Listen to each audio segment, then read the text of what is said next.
Capítulo 6 del Evangelio de Juan dice: y después de esto Jesús fue al otro lado del mar de Galilea, el de Tiberias, y le seguía gran multitud, porque veía las señales que hacían en los enfermos. Entonces subió Jesús a un monte y se sentó ahí con sus discípulos. Y estaba cerca la Pascua, la fiesta de los judíos. Cuando alzó Jesús los ojos y vio que había venido a él gran multitud, dijo a Felipe: ¿de dónde compramos pan para que coman estos? Pero esto decía para probarles, porque él sabía lo que había de hacer. Felipe le respondió: 200 denarios de pan no bastaría para que cada uno de ellos tomase un poco. Uno de sus discípulos, Andrés, hermano de Simón Pedro, le dijo: aquí está un muchacho que tiene 5 panes de cebada y 2 pececillos. Mas, ¿qué es esto para tantos? Entonces Jesús dijo: hacer recostar la gente. Había mucha hierba en aquel lugar, y se recostaron como el número de 5,000 varones. Y tomó Jesús aquellos panes, y habiendo dado gracias, los repartió entre los discípulos, y los discípulos entre los que estaban recostados. Asimismo de los peces, cuanto querían. Y cuando se hubieron saciado, dijo a sus discípulos: recoged los pedazos que sobraron para que no se pierda nada. Recogieron pues y llenaron 12 cestas de pedazos, que de los 5 panes de cebada sobraron a los que habían comido. Aquellos hombres entonces, viendo la señal que Jesús había hecho, dijeron: este verdaderamente es el profeta que había de venir al mundo. Último versículo. Pero entendiendo Jesús que iban a venir para apoderarse de él y hacerle rey, volvió a retirarse al monte, dice la Biblia, él solo. Bueno, vamos a dar gracias a Dios. ¿Qué le parece, mis hermanos? Oramos a Dios y le pedimos la ayuda al Todopoderoso. Buen Dios y Padre, Dios bendito, soberano del cielo y de la tierra, hoy venimos delante de tu divina presencia a través del majestuoso nombre de tu Hijo amado Jesucristo, a pedirte, Señor, tu socorro, tu ayuda, tu guianza y tu iluminación a través de tu bendita palabra, con la ayuda de tu Espíritu Santo. Pedimos, Señor, que toque la vida de cada oyente, Señor, que ministres nuestros corazones, y te rogamos, Señor, que en este día salgamos bendecidos a través de la misma. Todo te lo pedimos en el nombre de Cristo Jesús. Amén y amén. Tenga la amabilidad, por favor, de tomar su lugar. Muchas gracias. Es maravilloso entender lo que Dios trata, y no porque Él no se pueda explicar, sino porque a veces nosotros somos los que a veces no nos sabemos explicar o entender. Entonces, entender lo que Dios quiere dejarnos saber, es maravilloso pensar que Él tiene y usa ocasiones y momentos. Y cuando hablamos de que Él tiene formas para poder hacerlo, recuérdese que el Señor utilizó parábolas. Por ejemplo, de lo que ya hemos hablado anteriormente, de las parábolas de Lucas, como las parábolas del capítulo 13 del Evangelio de Mateo. Interesante. Las parábolas del reino. Y es entender lo que la Biblia, el Señor ahí nos enseña en lo que fue su vida aquí en la tierra, su vida ministerial, cómo Él preparó, dice la Biblia, hombres del vulgo, hombres sin letra. Y cuando habla la Biblia sin letra, no porque no habían ido a la escuela, no, sino está hablando gente que no tenían una profesión. Ahora, Lucas, recuérdese que no fue un discípulo de los que fue llamado. Lucas es uno de los evangelistas que después vino a recopilar información para poder enviársela a un tal amigo. Recuérdese a este amigo Teófilo. Y de la misma manera escribe Lucas y escribe el libro de los Hechos, que es un libro extraordinario, el libro de los Hechos, porque habla del principio de lo que es la iglesia o el cristianismo, la iglesia primitiva. Y ahí podemos ver y considerar muchos hechos maravillosos, no de los apóstoles, sino del Espíritu Santo también en lo que es el libro de los Hechos.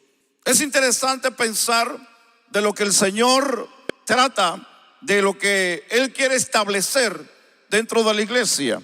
Y es un principio, de lo que hoy para nosotros se conoce como la labor, el trabajo y lo que es la obra de Dios. Y hablamos de lo que Mateo habla en el capítulo 28, de lo que ya hemos hablado previamente, de lo que es la gran comisión, de lo que es la comisión, la labor, el trabajo, de lo que debe de realizar la iglesia, cada uno de nosotros que somos miembros de la iglesia de Cristo. Sí, porque cuando yo hablo de que somos miembros de la iglesia de Cristo, eso nos marca y nos empuja a que nosotros tengamos como responsabilidad, como parte del reino de Dios y como parte de la iglesia de Jesucristo, el poder llevar este evangelio a toda criatura.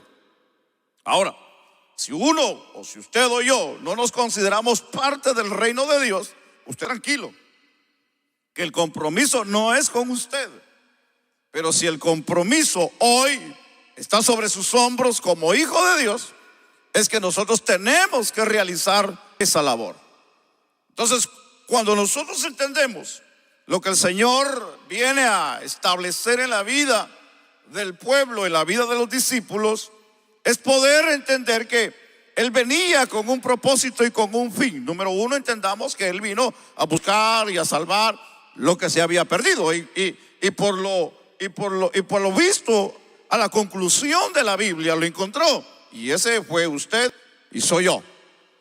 Ahora, cuando vemos esta parte interesante de lo que hoy podemos aprender en esta parte, yo quiero hoy hablar bajo este tema y sigo hablando de este tema, y es el discipulado o el discipulador y el discípulo.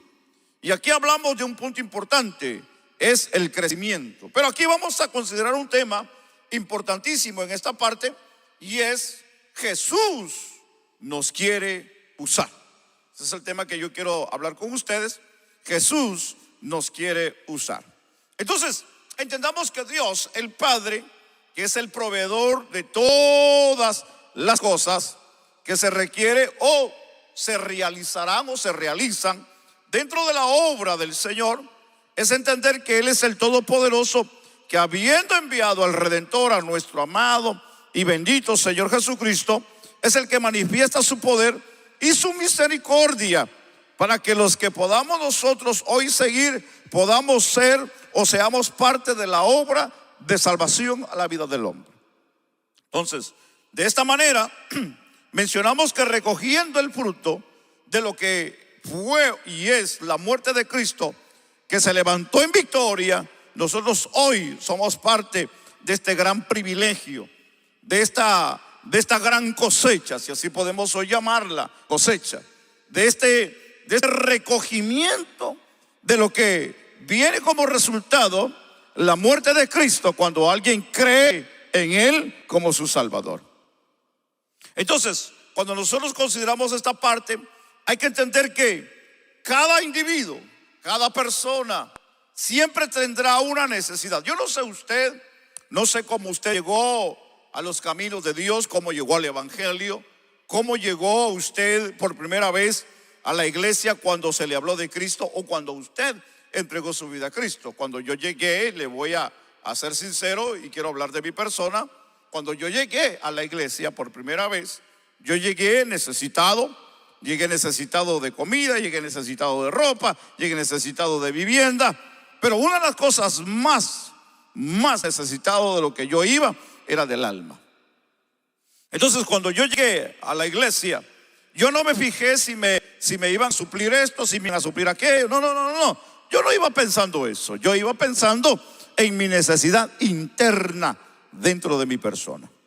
Entonces, cuando nosotros entendemos esta parte, es decir, que muchas de las veces buscamos como seres humanos y esto es algo normal en todos, que buscamos primeramente nuestra situación personal. Casi por lo regular, hermano, ¿qué podemos decir? Son pocos los que buscan más un interés espiritual que un interés material. Casi por lo regular nos enfocamos más a la parte material que a la parte espiritual.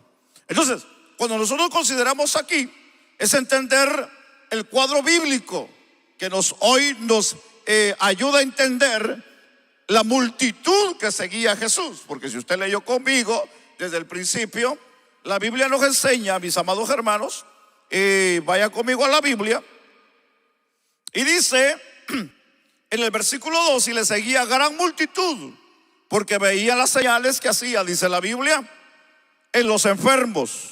Entonces subió Jesús a un monte y se sentó ahí con sus discípulos. El Evangelio de Mateo tiene una forma de explicarlo un poquito diferente. Casi cada evangelista que toca en este ejemplo o este cuadro histórico de lo sucedido, Mateo, Lucas y Marcos, incluso Juan, el que estamos leyendo, tienen un punto diferente, pero todos van enfocándose a algo importante, y esa es la manifestación de Dios en lo que fue el milagro.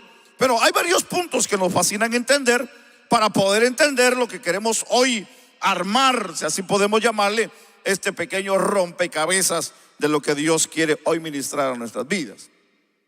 Y es que Mateo habla y dice de que el Señor sanó muchos enfermos en ese momento. Y aquí la Biblia nos enseña que venían y veían las señales que hacía en los enfermos. Entonces, es interesante pensar lo que la Biblia nos enseña a nosotros en esta parte interesante de la Biblia. Porque el versículo 15, donde usted leyó conmigo, la Biblia dice que la gente que seguía a Jesús tenían por objetivo hacer algo con la vida de Jesús, y era hacerlo rey. Eso es lo que dice el versículo 15. Se leyó conmigo. Quiere decir que el objetivo de muchos de ellos era no solamente seguirlo, pero venían con un propósito. ¿Y cuál era el propósito? De hacerlo rey. ¿Por qué es que esta gente se interesaba en hacer rey a Jesús? Muy sencillo.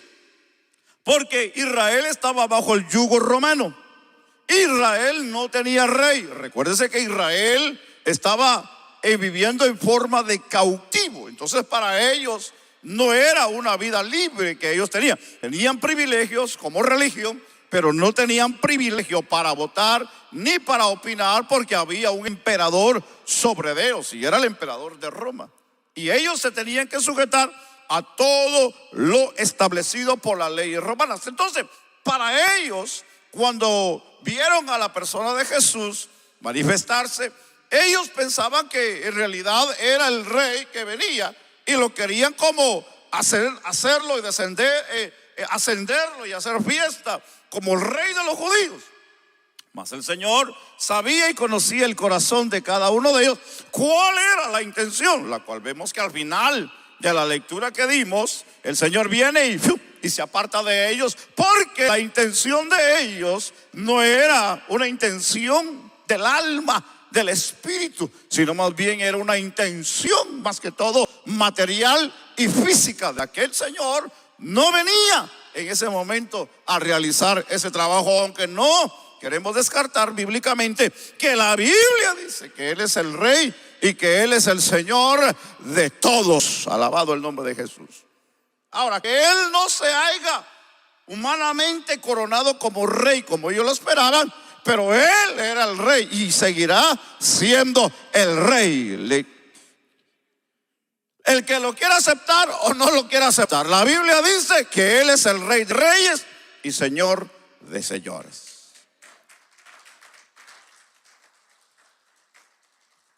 Ahora, es interesante pensar que ellos querían hacerlo en reemplazo de Herodes y del César y de todo esto.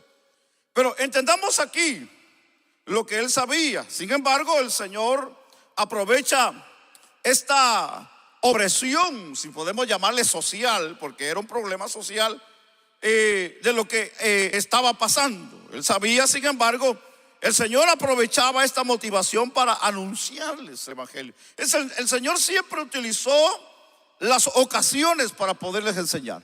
Si estaban en el monte de los olivos, aprovechaba el momento, les enseñaba. Si estaban en el templo, aprovechaba el momento y les enseñaba. Si estaban en alguna sinagoga, aprovechaba el tiempo y les enseñaba. Si estaba en cualquier lugar en alguna plaza, en algún mercado, en alguna calle, en algún lugar, él aprovechaba para enseñarles siempre de la palabra, predicarles, les anunciaba las buenas nuevas de salvación. También, de una manera, claro, él en muchas ocasiones usó también y aprovechó el momento para saciarlos físicamente, que en aquellos momentos había una gran necesidad de hambre. También recuérdense que había gente pobre, había gente que tenía necesidad de poder saciarse de pan.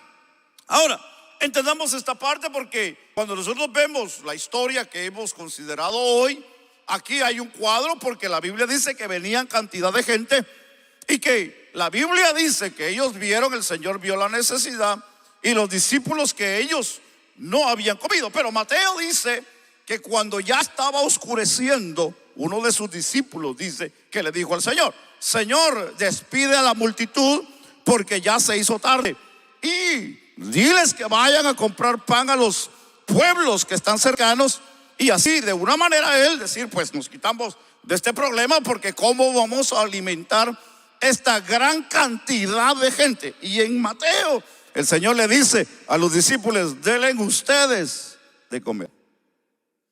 Y cuando vemos aquí esta pregunta que surge de los discípulos, es interesante que Felipe y Andrés son los que aquí resaltan en la historia, porque ahí es donde el nombre de ellos surge, Felipe. Entonces, de una manera hace la pregunta: ¿de dónde compraremos pan para que coman estos? Dice que era una pregunta muy sensata al pensar cómo iban a alimentar esa gran cantidad de gente. A pesar que la Biblia dice que a los que alimentaron, la Biblia registra 5,000 hombres, sin contar, Mateo dice, a mujeres y a niños. Quiere decir que en el grupo iban más de 5,000 personas. Entonces estamos hablando de una cantidad, de hermano, muy grande. Muy grande. Ahí en realidad dos factores, o un factor muy grande que podemos considerar, es que estaban en el desierto. Quiere decir que ahí no estaba la tiendita de la niña Lucha, ahí no estaba la tiendita de la niña Juana, no estaba la tiendita de don Julio para ir a pedirle algunas piezas de pan y decirle: ahí después se las pagamos, don Juan, ¿verdad? Ahí no había eso. No había una forma de poder ayudarles. Otro factor que debemos de considerar es la distancia. La distancia no era favorable para ellos en ese momento, porque estaban muy lejos de lo que era el lugar de comercio.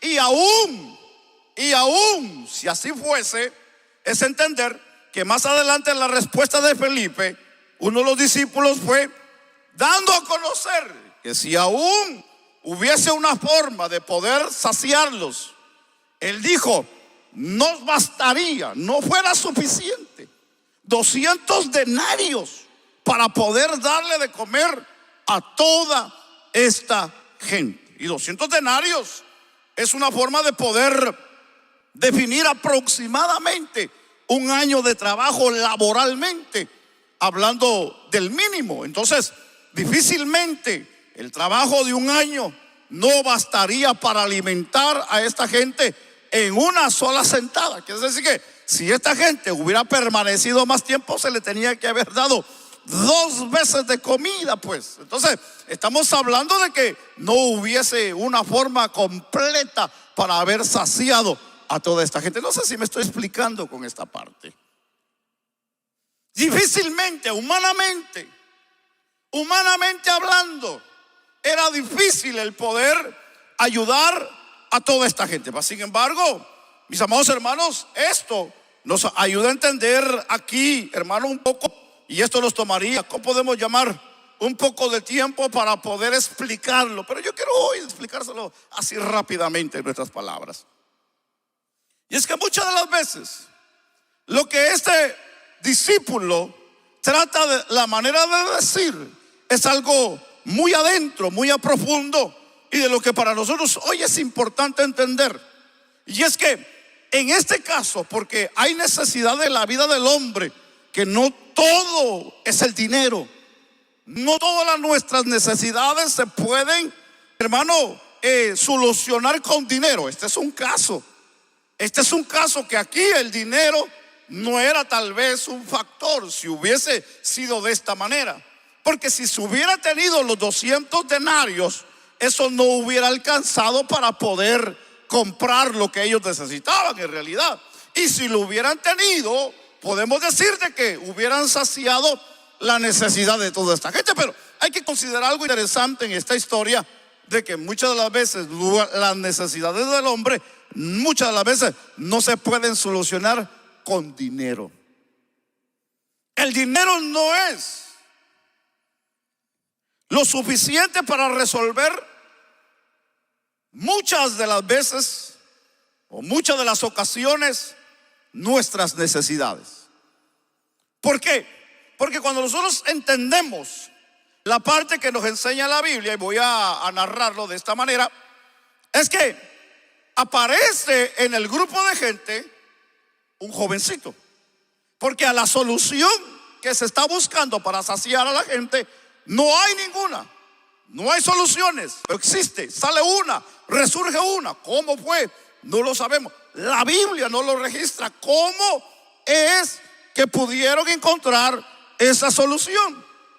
No sabemos. Y vamos y queremos pensar que probablemente uno de los discípulos, en este caso sería Andrés, el que llevó la solución a las manos del Señor, el pensar que él tal vez hizo el anuncio.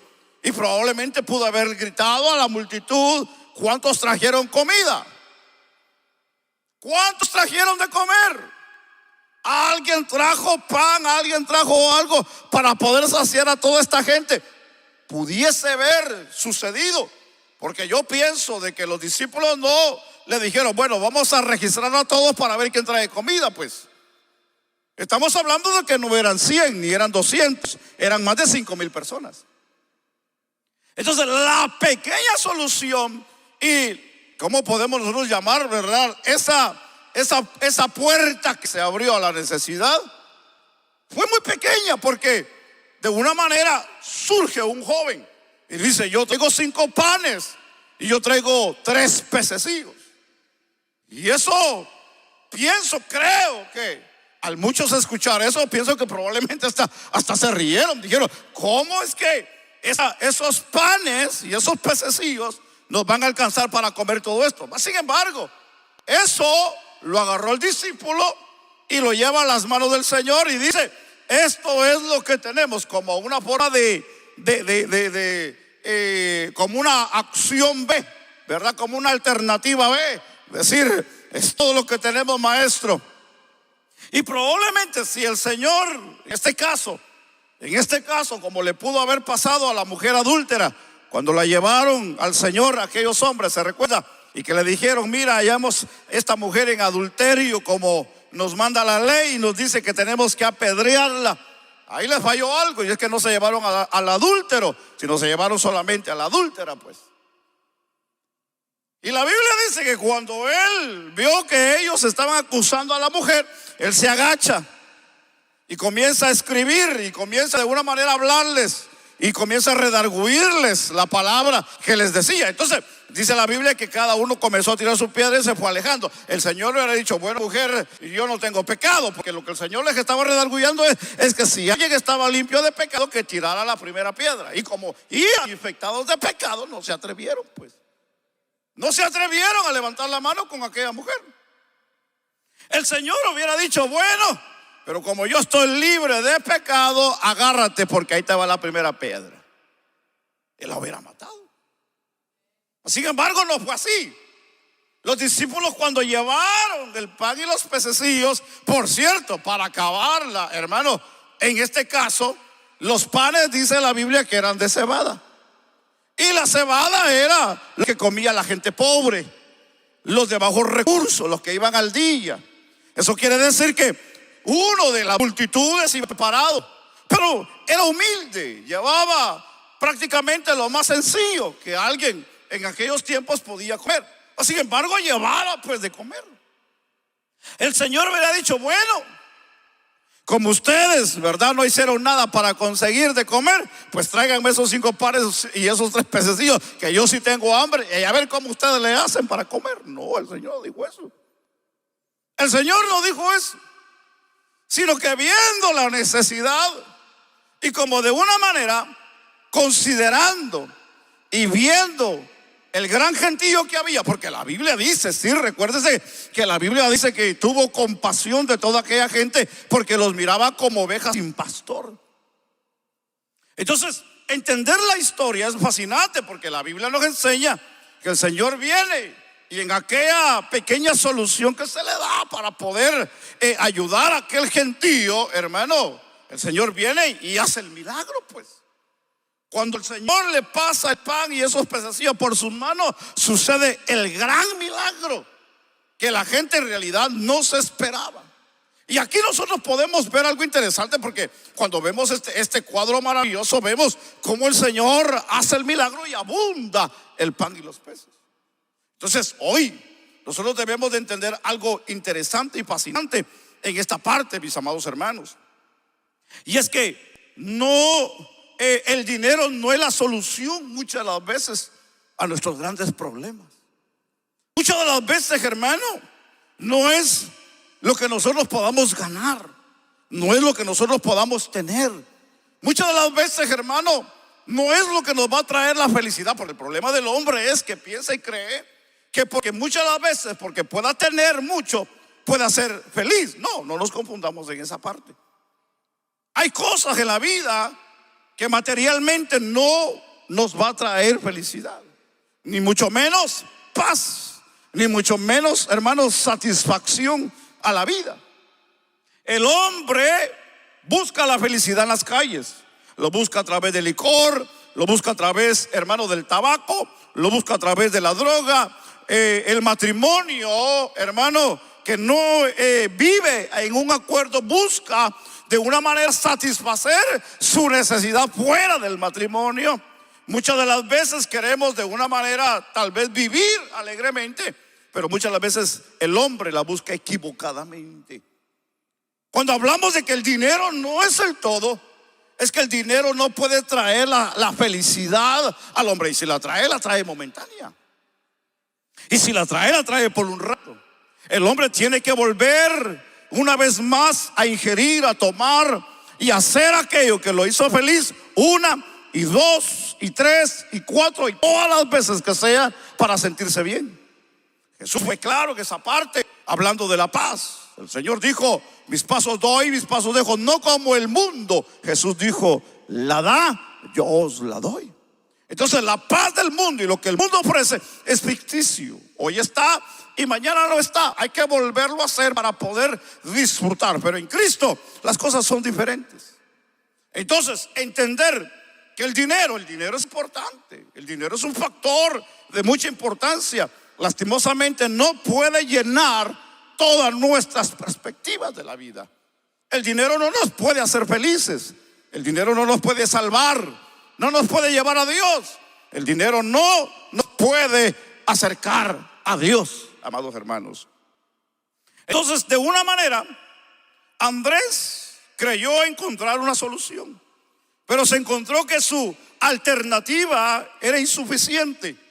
Aquel muchacho tenía muy poco, y esto, dijo, para todos o para tantos difícilmente era difícil.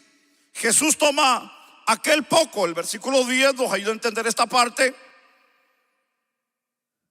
de lo que es el pan y los peces, y lo toma en sus manos, y de una manera poderosamente Él hace aquí una multiplicación de una manera sobreabundancia para suplir la necesidad de todos aquellos. Ahora entendamos aquí algo interesante, que aquello poco, hermano, alimentó. Y no fue suficiente en las manos de los hombres, pero fue suficiente cuando pasó por las manos de Jesús. Esa es la historia que estamos hoy narrando. La historia fascinante de la multiplicación de los panes y de los peces. Solo Cristo, entendamos esta parte, es el único que puede alimentar la vida del ser humano. Cristo es el único que puede alimentar la vida del hombre, hablando espiritualmente y también físicamente. Recuérdese que Cristo tiene poder para solucionar todos los problemas del ser humano. Pero aquí hay algo interesante, porque Jesús repartió, entendamos, como dice la historia bíblica, el alimento entre los discípulos, pero pidió a estos que repartieran también a la multitud, porque ese fue el punto desde el principio. Jesús les dijo: denle ustedes de comer. Y ellos dijeron: no tenemos para darle a toda esta gente.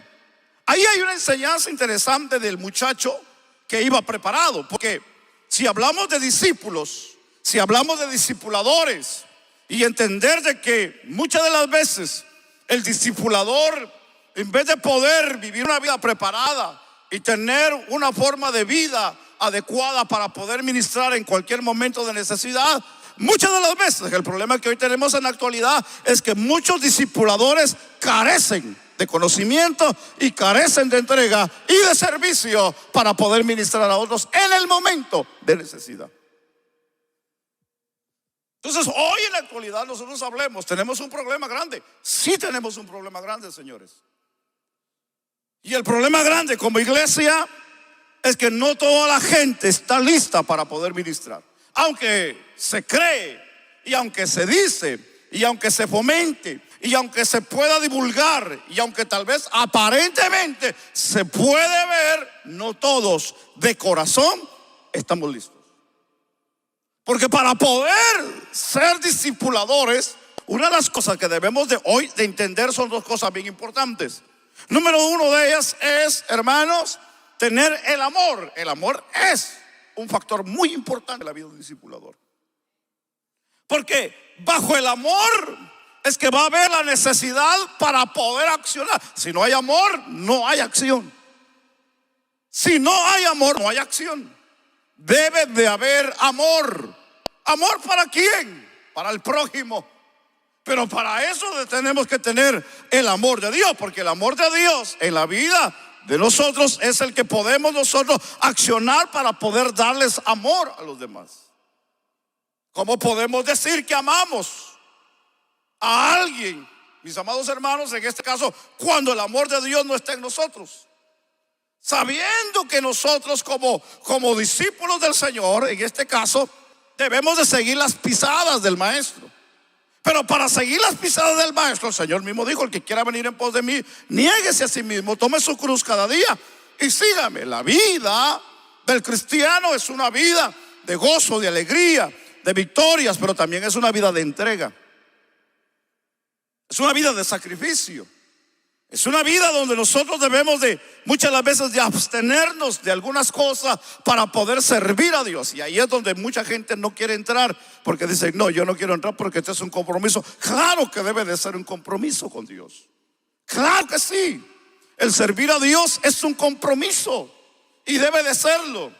Y debemos de nosotros tenerlo como tal, porque si no hay un compromiso en la vida de la persona, definitivamente nunca arrancará o caminará en lo que es la misión de la iglesia en la tierra. Entonces, cuando hablamos de misión, estamos hablando de que Dios le dio una misión a la iglesia para realizar aquí en la tierra. Y si nosotros no consideramos como tal este importante trabajo o misión que se nos ha dado, difícilmente nosotros no llegaremos a lograr el objetivo con la iglesia. En otras palabras, seremos personas que nos quedaremos sentados en una silla por años. Viviremos una vida cristiana sencillamente por arriba. Una vida cristiana que muchas de las veces solamente nos va a hacer creer que somos cristianos, o que vamos a ir al cielo, o que estamos bendecidos, pero así no más. Pero sin ningún compromiso, en otras palabras, sin ninguna visión. Y alguien que no tiene visión en la vida cristiana, hermano, por lo lógico y por supuestamente y confirmado, hermano, perecerá en el camino. Porque una persona que no tiene motivación para hacer nada, hermano, se enfría y se muere. Se muere. Una persona que no tiene, hermano, pulsos vitales está muerto, pues, hablando físicamente y espiritualmente. Una persona que no tiene el amor hacia la gente, hacia las almas, hacia el mundo, hacia la vida que está allá afuera, perdiéndose cada día. Si no siente el amor, hermano, está perdido, está muerto él. Entonces hay un peligro, sí hay un peligro. Entonces, algo que yo quisiera hablarle, no hoy, en otra ocasión, es uno de los puntos importantes, y es el desarrollo de lo que es la misión de la iglesia en crecimiento en la tierra. Ese sería un tema extraordinario de lo que nosotros podamos dialogar. Porque cuando nosotros hablamos de discipulado, cuando hablamos de discipulador, cuando hablamos de considerar la misión, hablamos de varios factores. Número uno es de poder salir de las cuatro paredes. Número dos, de entender la misión de Cristo. Y número tres, tener un crecimiento. Pero si no existe un factor importante que es el amor, no vamos a tener desarrollo. Y aquí es donde enfocamos el punto: el crecimiento de la vida espiritual. Y si no hay crecimiento en la vida espiritual, no va a haber crecimiento dentro de la iglesia. No lo va a haber, hermanos. No lo va a haber. Otro factor importante que ayuda a un desarrollo en la parte de lo que es el discipulado, el discipulador y hacer la misión de la iglesia, es la unidad. La unidad es un factor importante para poder emprender una misión, cualquier misión que sea. Es importante que hayan dos factores importantes: el amor y la unidad. Si eso lo practican allá afuera, secularmente, ¿cuánto más nosotros que debemos de hacerlo como iglesia del Señor? Yo me recuerdo hace muchos años de esto. Trabajé en una compañía, laboré en esta compañía por muchos años. Y esta gente hacían conferencias y hacían reuniones, daban capacitaciones, traían buenos capacitadores. Incluso hasta el manager general de la compañía era el que daba a veces las capacitaciones para poder desarrollarnos para un mejor trabajo laboral, hablando, hermano, terrenalmente, pues, secularmente. Y de todo lo que ellos hablaban en sus capacitaciones laborales, ellos terminaban con un punto bien importante. Y tenían una fotografía para poder enseñar esa parte. Y es que sacaban a mucha gente, 15 personas remando un barco al mismo ritmo, todos. Y ellos decían: si todos no están al mismo ritmo, definitivamente no van a llegar a la meta. Si uno rema antes o después, o no van en el tiempo, porque para esto él decía, o ellos decían, hay que ir en un tiempo para ir remando. Y todos a la misma vez, para poder llegar a donde se necesita llegar. Ellos terminaban y culminaban diciendo: y de esta misma manera nosotros como empresa necesitamos trabajar unidos a un mismo ritmo para poder lograr nuestros números a final del trimestre. Eso era su objetivo de ellos. Esa era su mentalidad. El Señor dijo: ¿cómo es que el diablo puede sacar a otro diablo? Definitivamente el Señor dijo: no. El reino de Satanás no puede estar dividido. Si el reino de Satanás no puede estar dividido, ¿cómo es que el reino de Cristo muchas de las veces se quiere dividir? Yo pienso que necesitamos analizar esa parte, ¿verdad que sí, hermanos? Porque como iglesia de Cristo, como cuerpo de Cristo, parte del cuerpo de Cristo, no podemos estar desunidos. Porque si estamos desunidos, entonces no vamos a coordinar, no vamos a hacer la labor. Y si la hacemos, cada quien la va a hacer para allá. otro para allá y otro para acá, y ya no, porque es que a mí me gusta así, no, porque es que a mí no me gusta que me digan, que me den orden, no, a mí no me gusta, a mí no me gusta trabajar con el grupo, que el grupo se haga bolas como quiera, pero yo así quiero servir a Dios. Usted está remando al revés. Usted está remando al revés. Y si usted está remando al revés, entonces su final va a ser mal.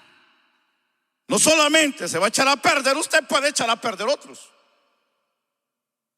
Va a hacer cansar a otros. Los va a fatigar a otros. Entonces aquí es donde muchas veces a veces no podemos entender cómo es que nosotros podemos trabajar dentro. Porque déjeme decirle que la iglesia, aparte de ser una iglesia, un cuerpo, es una iglesia mixta. Y cuando hablo de una iglesia mixta, es que es una iglesia donde hay del oriente, del medio oriente, del sur, del norte, de hermanos de todos, hermanos, los países y continentes por haber. Y cuando un hermano oriental y un centroamericano se une, ¡ja! Hermano, ahí sacan chispa las piedras. Pero cuando nosotros no vemos nuestra cultura, cuando nosotros no vemos nuestra costumbre, cuando nosotros dejamos a un lado nuestras formas de pensar humanamente y pensamos en Cristo, no importa de dónde seamos, no importa de dónde vengamos, no importa nuestra cultura, no importa si me gusta lo que come el hermano o no come el hermano, no, sino que mi enfoque es con Él, es Cristo, la misión de Cristo. Entonces ya no vamos a poner caso a la cultura, lo que a mí me gusta, sino a la misión, la misma visión, el mismo enfoque, porque es la misma sangre que nos une a través de su Espíritu Santo. Y ahí es donde surge, y ahí es donde nace la labor como grupo y trabajadores del reino. Pero para ello debe de haber amor. Para ello debe de haber amor. Vamos a tocar un punto más adelante, como le digo, si Dios lo permite, y es hablar de lo que es el crecimiento, que ahí es donde entra esta parte interesante. Pero cuando hablamos de este punto que estamos hoy dialogando, y es entender aquí, mis amados hermanos, de lo que el Señor aquí les dice, porque la Biblia nos enseña que el Señor les dio la orden. Y es que les dio a que los dividieran, los sentaran para que se les pudiera dar aquí el alimento. Ahora, Jesús aquí repartió el alimento entre los discípulos, pero pidió a estos que repartieran a la multitud. En este caso, el Señor a nosotros nos ha dado algo. Y ese algo es el que nosotros debemos de darle a los demás. Pero para ello nosotros debemos de entender algunos puntos muy importantes, porque la Biblia nos enseña que vayamos pues y hagamos discípulos a todas las naciones. Hemos entendido esa parte tan interesante, ¿verdad que sí, hermanos? El versículo 12 nos enseña que ellos recogieron de todo lo que había sobrado, porque en realidad el alimento fue suficiente, fue vasto para poder alimentar no solamente a los 5,000, sino a todas las mujeres y a los niños que iban, al grado que dice la Biblia que recogieron 12 cestas de pan y de peces. Quiere decir que la multiplicación fue extraordinaria. En otras palabras, Cristo es el que hace aquí el cambio. Cristo es el que hace el milagro. Cristo es el que hace aquí el toque en la vida del individuo. En otras palabras, nosotros no vamos a cambiar a la gente. El que cambia a la gente se llama Cristo. El que cambia al mundo es Cristo. El que va a cambiar a tu suegra, a tu suegro, el que va a cambiar a tu abuelo, el que va a cambiar a tu tío, el que va a cambiar a tu hijo, a tu hija, a tu esposo, a tu esposa, el que va a cambiar a ese hombre enojón que está en la casa, que parece un limón cortado, el que va a cambiar a esa mujer brava y pleitista y mal hablada, va a ser Cristo. Cristo es el que va a cambiar la vida de la persona. Mire, hermano, el hombre, aunque lo mandemos a las mejores universidades, no se puede regenerar. Seguirá siendo el mismo pecador. Pero cuando entra y pasa por las manos de Jesús, la persona tiene un cambio. Y eso es lo lindo, cuando alguien se deja tocar por el Maestro, cuando alguien se deja tocar por Cristo, cuando alguien se deja, aleluya, moldear por las manos de Jesús, hay un milagro maravilloso. Entonces entendamos esta parte que ellos recogieron. El Señor aquí muestra lo que nosotros debemos de hacer con los que han sido de una manera saciados. Entendamos, y si nosotros ponemos en nuestras palabras lo que es para nosotros la mies, el Señor dijo: rogad al Señor de la mies, porque a la verdad la mies es mucha y los obreros pocos. Cuando nosotros hablamos de esta parte, que es interesante, es entender, mis amados hermanos, que cuando una persona tiene la manifestación del poder y del amor de Dios en su vida, de una manera es impactada y de una manera sensibilizada para recibir la gracia de una forma redentora. Entonces es el tiempo de actuar, es el tiempo de nosotros de una manera determinante o determinada el hacer lo que para nosotros es el discipulado, o hacer como discipulador en la viña del Señor. Pero entendamos esta parte. Dios hace la primera parte, y es manifestar su amor a ellos por su Santo Espíritu. Entonces, cuando nosotros vemos que a través del Espíritu de Dios la vida del hombre es cambiada, es tocada y puede ser de una manera cambiada, y hablamos aquí de una manera así sencilla, pero difícil en el sentido de que para el hombre muchas de las veces le puede costar. Al hombre le cuesta llegar a un templo. Al hombre le cuesta sentarse un rato y escuchar un consejo de la Biblia. Al hombre le cuesta decirle que está mal, que está haciendo erróneamente obrando la vida. A nosotros, cuando nos dijeron: tú necesitas un cambio, nosotros dijimos: ¿cuál? Si yo estoy bien. ¿Cuál? Si nosotros estamos bien.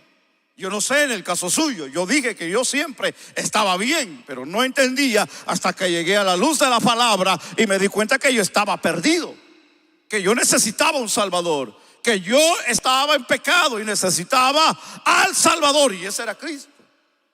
Claro, no fue a la primera, fue a la segunda, no fue a la tercera. Más de una vez me tuvieron que predicar hasta que vino el Espíritu de Dios y tocó mi vida. Ahí yo me rendí, ahí caí, ahí dije: hasta aquí llegué.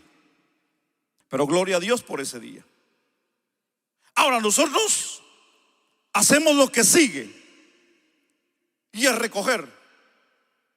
Cuando nosotros hablamos de recoger, de lo que es el milagro, de la manifestación del Espíritu, de la gracia redentora en la vida del hombre, estamos hablando que la mies está madura, que la mies ya está lista, y lo que se necesita aquí son obreros. Entonces Jesús quiere usarnos, pero muchas de las veces nosotros no nos dejamos usar por el Señor, que ese es un gran problema. Y para nuestra visión en este proceso hoy, para poder entender, es que nosotros ya no vamos tanto a sembrar, porque ya mucha gente conoce de Dios, mucha gente se le ha predicado el evangelio, a mucha gente han escuchado, hermano, la palabra de Dios. Si no hay un familiar que sirve a Dios en la familia, o lo han escuchado por línea, por internet, lo han escuchado por radio, por televisión, pero alguien les ha dicho que hay un Dios. Entonces de esa manera es que nosotros hoy debemos de entender dos cosas bien importantes: consolidar y de una manera discipular.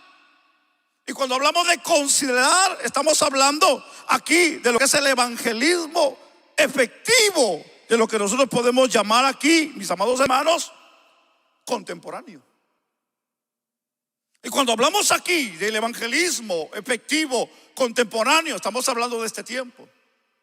Hoy en día, para hablarle a alguien, muchas de las veces, como antes lo hacíamos, o como antes reuníamos, hermano, gente para poder hablarles de Cristo, muchas de las veces cuesta, hermano, cuesta reunirlos. Pero eso no quiere decir de que no vamos a poder hacerlo. Eso no quiere decir de que no vamos a poder hablarles. De alguna manera, de alguna forma, tenemos que hablarles, pues. Y de alguna manera tenemos que decirle que el único que puede cambiar la vida de ellos es Cristo, porque ellos ya saben que el único que cambia es Cristo, pero que hay algo importante en la vida, y es el punto número 2, y es el discipular. Y cuando hablamos de discipular, hay dos cosas bien importantes que debemos de entender, y es el cuidar y enseñar. El Señor le dijo, se recuerda en Mateo capítulo 28, lo que hablábamos en la semana. El Señor le dijo: vayan y hagan discípulos. La definición de discípulo, estamos hablando de doctrinar, de enseñar. Entonces, cuando la Biblia aquí nos enseña, y es aquí una parte de cuidar, es como la mamá o como la niñera del niño. Y cuando hablamos de cuidar, tiene muchos factores: el poder darle de comer, el poder cuidar que se duerma a la hora, el poder ver que no se vaya a lastimar cuando esté jugando, estar al pendiente, caminar atrás del niño, darle la mano si ya comienza a caminar o gatea o comienza a agarrar, o cuando comienza ya a hablar, tener cuidado de lo que hace y de lo que agarra. Entonces, cuando nosotros hablamos de discipular, estamos hablando de cuidar y de enseñar. Y cuando hablamos de enseñar, estamos hablando de doctrinar, pues, con la Biblia, con la palabra, los principios básicos. ¿Quién es Jesús? ¿Quién es el Espíritu Santo? ¿Qué significa la oración? ¿Qué significa el bautismo? ¿Qué significa ayunar? ¿Qué significa la Biblia? ¿Qué es la palabra? ¿Qué significa amor? ¿Por qué tenemos que hacer esto? ¿Por qué tenemos que cantar? ¿Por qué tenemos que alabar? Bueno, pues hablamos de principios. Entonces, cuando nosotros hablamos de esas cosas que son importantes, nosotros debemos hoy de entender de que cuando nosotros hablamos de recoger, estamos hablando de una función, estamos hablando de una visión que necesitamos que realizar como iglesia, como individuos, como discipuladores, como discípulos. Tenemos que aprender de que nuestra vida, hoy en el tiempo que vivimos, estamos en el tiempo de la cosecha, pero como cosechadores tenemos que entender que tenemos una función que realizar. Qué privilegio que estamos viviendo hoy, si podemos así llamarle, en lo que es casi ya lo último del final de la dispensación de la gracia aquí en la tierra. Qué privilegio que Dios nos da a nosotros de poder ser parte de los segadores del reino. De nosotros depende que tanto nosotros vayamos a permitir que puedan llegar al reino de Dios la gente que no tiene a Cristo. De usted depende su familia, de usted depende sus hijos, de usted depende su esposo, de usted depende su esposa, de usted depende su abuelo, de usted depende su tío, de usted depende todos los que viven bajo ese techo donde usted vive. ¿Qué vamos a hacer? ¿Qué vamos a hacer? Vamos a usar como última opción los 5 panes y los 3 pececillos para ver a quién se anima, y nosotros querer darle alimento a alguien solamente, cuando en las manos del Señor Dios puede hacer milagros si nosotros nos ponemos en las manos del Señor. Porque si hoy lo ponemos en la perspectiva de ejemplo, este joven, nosotros quedamos cortos a la vista de este joven. Sí, porque este joven iba preparado, este joven iba listo, llevaba la comida, llevaba, aunque para él, pero iba listo, pues. Entonces hoy tenemos que entender una parte interesante, porque el versículo 14 nos enseña que viendo señales, al ver las señales que Jesús había hecho, aquellas personas creyeron y le reconocieron como enviado de Dios. Entonces aquí hay un factor importante que nosotros debemos de considerar, y es que las personas necesitan ver la manifestación del poder de Dios para creer. ¿Por qué es que hoy en día la gente necesita ver la manifestación de Dios para poder creer? Esa es una pregunta, y tal vez yo estoy terminando. Es una pregunta importante que nosotros debemos de hacernos. Porque si la gente, bíblicamente, que estamos considerando para poder creer, tuvieron que ver los milagros del Señor, eso me dice a mí que la gente está cansada de escuchar palabrerías y no acción. Y cuando nosotros definimos la palabra acción, estamos hablando de testimonio, estamos hablando de condición de vida, estamos hablando cómo nos conducimos, de qué forma hablamos, de qué forma miramos, de qué forma pensamos, cómo es nuestra vida. Porque si la gente sabe que de una manera nosotros abrazamos alguna religión, pero no vivimos lo que estamos hablando, entonces la gente va a decir: no, si para yo hacer como ellos, ¿para qué voy? Pues, o para qué me entrego, o para qué digo, para qué hago, si la persona no ha tenido un cambio de vida. Entonces nosotros necesitamos tener un cambio, por supuesto. Necesitamos tener un cambio en la vida, y eso solamente Cristo es el único que puede producir el cambio en nosotros. Entonces tenemos que entender que la gente necesita ver el poder de Dios en la vida de nosotros. ¿Y cómo lo va a ver? Cuando nosotros comencemos a cambiar la vida, la forma de pensar, la forma de creer, la forma de actuar. Entonces la gente va a decir: ese es el poder de Dios que cambia la vida del hombre. Yo no sé usted, pero cuando a mí me miraban en la calle antes, me decían: ahí va el ladrón, ahí va el marihuanero, ahí va el pleitista, ahí va el marero, el pandillero. Y ahí, hermano, eran apelativos, eran apodos de toda clase. Yo no sé a usted cómo le llamaban. No sé cómo le decían a usted o cómo lo calificaban. Una hermana de mi mamá le dijo un día, le dijo: si tú no haces algo por ese niño, porque yo todavía estaba niño, un día lo vas a encontrar despedazado debajo de un puente a ese muchacho. Cuando yo llegaba a la casa de mi familia, de mis tíos, tías, muchos de ellos me cerraban la puerta. Muchos de ellos me cerraban la puerta por miedo a como yo era. Y claro, ellos tampoco podían hacer nada por mí. En aquellos tiempos, me acuerdo que mi madre dijo: te voy a meter al ejército cuando cumplas la edad para que te puedan arreglar. Y yo en mi mentalidad decía: a mí nadie me puede cambiar. A mí nadie me va a cambiar. Porque yo tenía un espíritu de superioridad y creía que yo podía hacer todo lo que yo quería. Pero estaba muy mal. Porque cuando yo conocí la verdad de Cristo, entonces me di cuenta que todo aquello que yo pensaba y creía no era nada. Entonces, hoy nosotros debemos de concientizar. Yo no sé cómo usted llegó. Yo no sé cómo usted le hizo. Yo no sé quién fue que le habló de Cristo, cómo usted conoció de Dios. Pero yo lo felicito porque llegó. Yo lo felicito porque está. No importa cómo lo hayan catalogado, cómo lo hayan marginado, cómo le hayan llamado, cómo le hayan dicho. Lo importante es que Cristo le encontró a usted. Ahora nosotros estamos aquí, y el que conoce los corazones solamente es Dios, nadie más.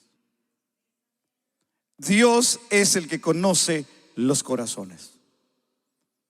Yo hoy vine a traerle esta palabra a usted, pero el que conoce el corazón es Dios. Yo no le conozco el corazón a usted. Yo no sé qué es lo que usted está pensando en este momento. Pero yo hoy quiero terminar con esto y decirle algo. Jesús está contando con usted. Y Cristo quiere usarnos para su reino. Pero necesitamos hacer algo. Y es decirle sí o no al Señor. Pero eso ya le toca a usted. A mí ya no me toca decidir esa parte, porque esa parte es personal. Pero si a mí me lo dijeran, como me lo han dicho en esta mañana, yo le digo: Señor, aquí estoy, dispuesto a hacer ese trabajo, esa labor, esa función. Yo quiero hacer parte de tu reino. Le hago la pregunta: ¿usted quisiera ser parte o trabajador del reino de Dios? Yo le invito, pongámonos sobre nuestros pies.